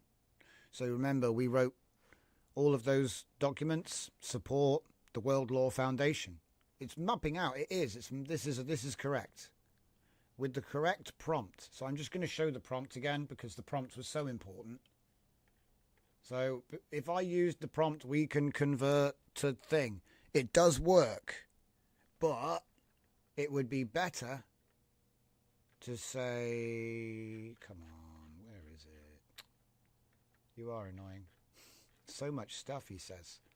Right. It would be better to say, while including text information in detail, we can convert file into NM3 while preserving the markdown content for each node using transform to NM3. So all I've done is given him a bit more intent, a bit more context on what he has to do, and it worked better. So, you know, I mean, I haven't tested it many times yet, but the difference was night and day. If I didn't ask for it, I didn't get it. So that might improve in later versions of the MCP, but at the moment, that's how it is. So I think it's kind of nice that you have prompt control over the tool like this, though, so it should be like that, really. Okay, so technical specs. Operational systems. Spoilers. Different places. Underground network. They're like the Teenage Mutant Ninja Turtles. Man, I need pizza. I want pizza again now. Ah, deadly. Diagrammatic representations of complex relationships. Okay. Who, why, who, when, why, what. Love it. Wait, hang on. Oh, yeah, of course, that file actually exists. So if you wanted to read theory, debate, flow, mermaid.txt, you could read that. It's in the files already. Recommendations before... There are recommendations for using this. Oh, I've never seen that before. Start with a trilogy structure plan. Reference characters. Use mission log. Use ghostwriter. Apply narrative spittoon. Verify with tutor. Ooh, I don't normally build that in. I normally do that as a separate job. I think it's better to control, you know, to have control as its own task. But cross-reference minimum 3 documents for any major detail. I've never told him to do that. He just does it on his own. Maybe that's what he's always just been doing on his own. Book summaries, mermaid, outstanding path, giant project instructions, this document, Land of the Giants lore, characters, book 1, book 2, book 3, glossary. Yeah, so if you got an LLM to read all of those in order, it's ready to start thinking about book 4. So it's valid for writing new content advice, you know. Very good, very good, very good. So you could literally hand this off to somebody else and they'd be able to make one of equal or greater quality, you know, because the system can already do it consistently at a quality level. So then improving it becomes the skill of the writer or editor that's operating the system. I think we've been all the way around. Yeah, I think so. I maybe missed a couple, I don't know, but I'm loving that. So it's given us a proper... So what is that? So operational systems are connected to narrative content, but then they chain through each other and to the central. See, I understand they all go central because, you know, you have a file which lists every other file. So that's obvious, right? But what's interesting to me is how the other hookups So like there's a green line connecting to the red line to the, you know, and then there's obviously another one here, red line going from the framework to narrative content, then another one from metastructure to narrative content. And it's like those three lines are emergent, or it's part of the hologram, because like I said, when we put things together in a shape in space, it's kind of ethereal. So like narrative and character have one, but it's not, do you see what I mean? Look, there's a subtlety here. That isn't connected. Those are connected. So green to green, see the colors? So like, what's that? Character documentation is not attached to world lore, and world lore is attached to technical, but world lore isn't attached to operational. It's interesting. I mean, I know it makes sense, you know, when you think about it, it makes sense. But I think this makes visualizing like complex, multi-dimensional stuff a little bit easier, a little bit easier. Has it changed the names here? So we got contains. Does he always use contains? Contains. I guess it is contains in this context, but what about that though? What about that though? It's not contains, is it? What is it? Link type what? Link type unknown? Explores. No? Don't know. Don't know. Don't know. Unknown. Probably invalid. I bet it's like invalid. It says main doc. Yeah, main doc is the project name. Can we get one on this one? Yeah, there's no label. I think that means probably it's using an illegal term in the code. Should we find out? Let's find out. So connecting category meta. Metastructure.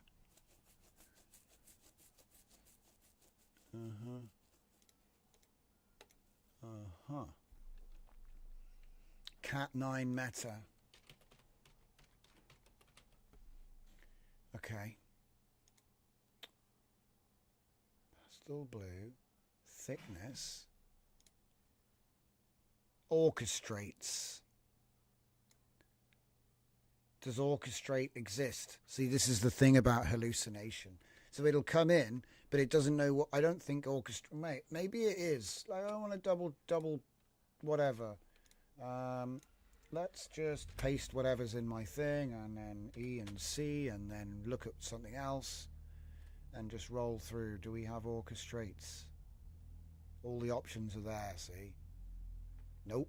There's no orchestrates. There's a lot of options, but there's no orchestrates.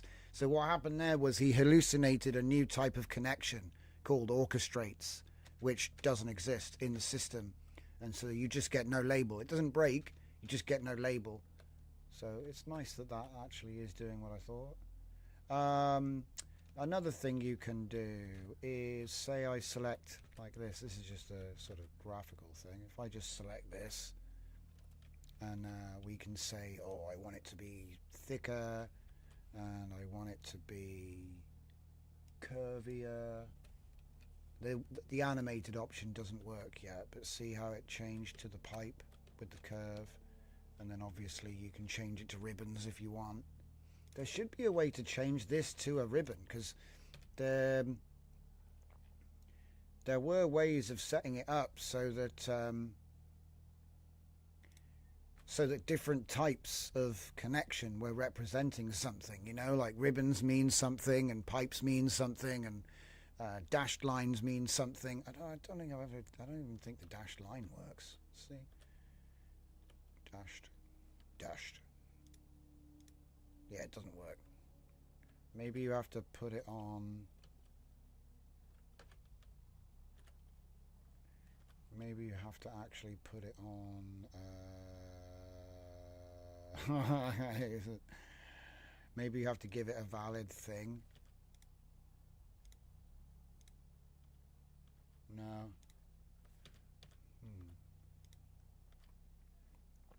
What about put it on line simple?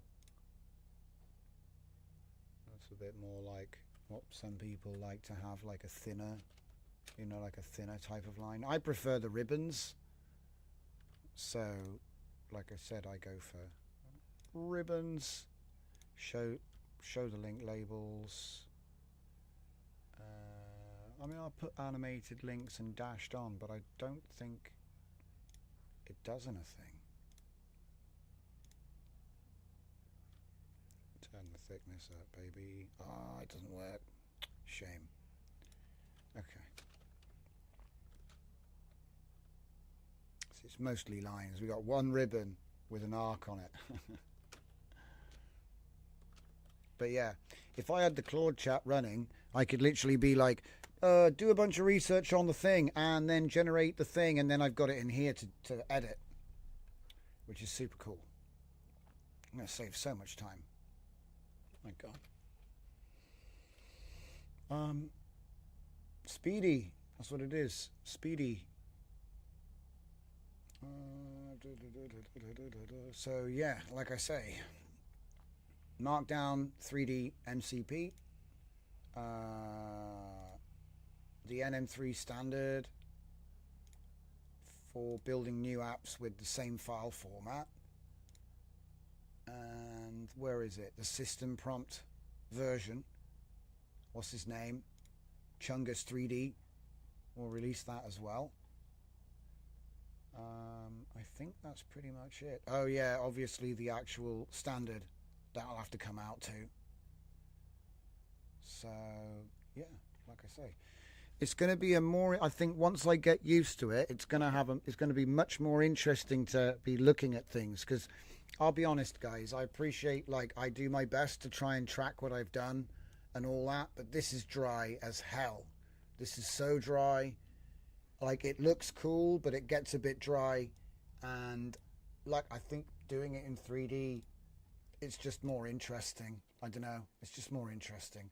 You put it on the screen, there it is. It's the same but different, and I think it integrates with the show format quite nicely. You can get rid of that, you can fold that up, you know.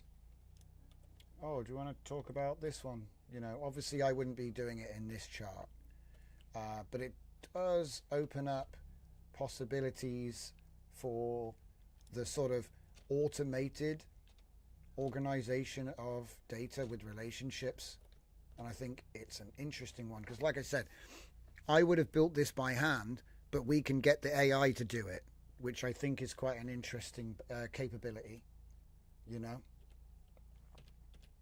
Yeah. And yeah, I can't wait to put this out, because this is something I can put out.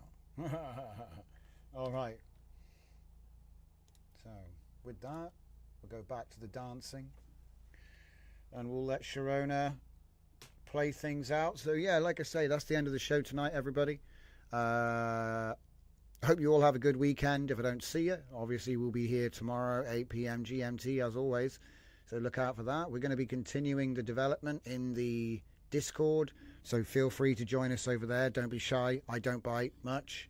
And yeah, just enjoy your weekend. See you next time, guys.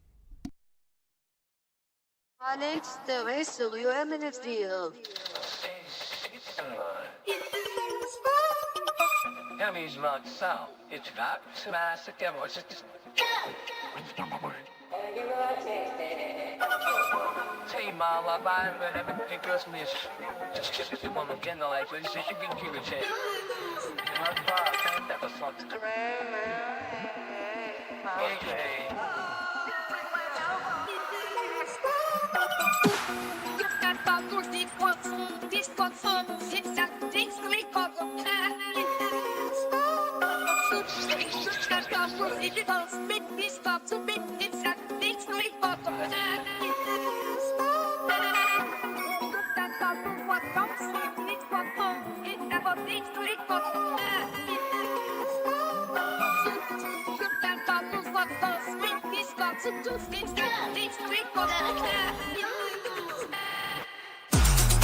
Stop.